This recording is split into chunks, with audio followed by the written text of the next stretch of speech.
Yes, hello. It's a pleasure to be here.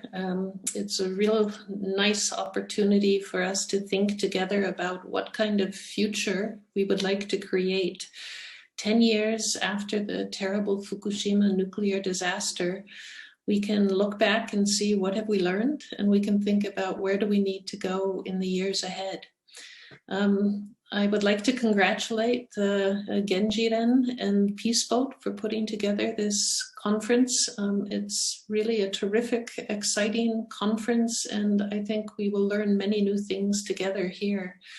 I'd like to just say some of the things that we have learned from what happened and some of the things we hope we will learn in the years ahead. I'm in Germany and have been working on climate change and nuclear energy issues my entire life. And the Fukushima nuclear accident had a very, very big impact on us here in Germany. After the accident, I was invited to join the Ethics Commission for a Safe Energy Future for Germany. And one of our very important recommendations was the rapid phase out of nuclear energy. And Germany is now close to being there. In 2022, the last of the nuclear power plants here are to shut down. So a country that at one time got almost 30% of its electricity from nuclear power, similar to Japan, will soon be nuclear free.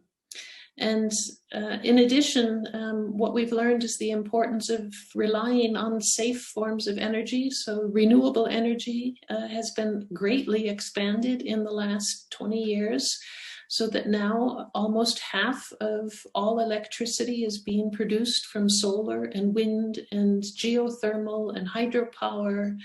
And there have been great efforts made to improve energy efficiency and to think of other ways of making improvements, including getting people to think about how they use energy. So energy saving has also been a very important component of the transition.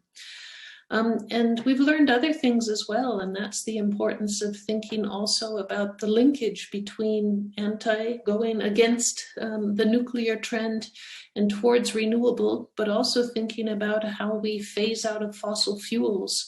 And so a next phase out plan is established to phase out coal by no later than 2038 and possibly earlier.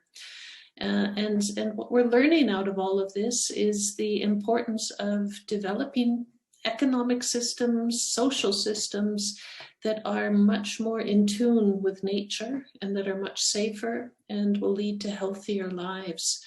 And they also contribute to the development of a people-oriented energy system. An energy system that is integrative, an energy system that is based on democratic principles. So strengthening the voice of local individuals and introducing approaches to energy that are developed by community decisions. So we're also seeing big transitions in who owns energy and what kinds of visions we develop for our own future. So I think we're really learning a lot. We've learned from the painful lessons from Fukushima. There's still a long ways to go. We also have to deal with the legacy of the past. So in Fukushima, of course, that's a very, very difficult challenge with dealing with the nuclear radioactivity that continues to impact many areas. But you also have the mounds of nuclear waste, both low-level and high-level radioactive waste that needs to be managed. And we too in Germany are struggling with that, finding a location for high-level radioactive waste. It's not an easy challenge, trying to find a location that is geologically stable enough to hold high-level radioactive waste safe away from people for 1 million years. It's a daunting challenge, but it's one that we have to address. So this will be a very important challenge, as will the transition away from both nuclear and coal and oil and gas in the years ahead.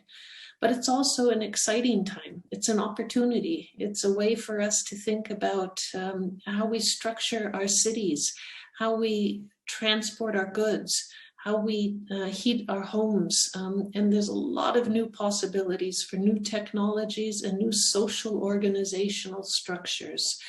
So while some people may be scared, I'm actually quite hopeful. I think we have a lot of opportunities in the years ahead to work together to create a system that will be safer, cleaner, quieter, and will be much more integrative and community oriented.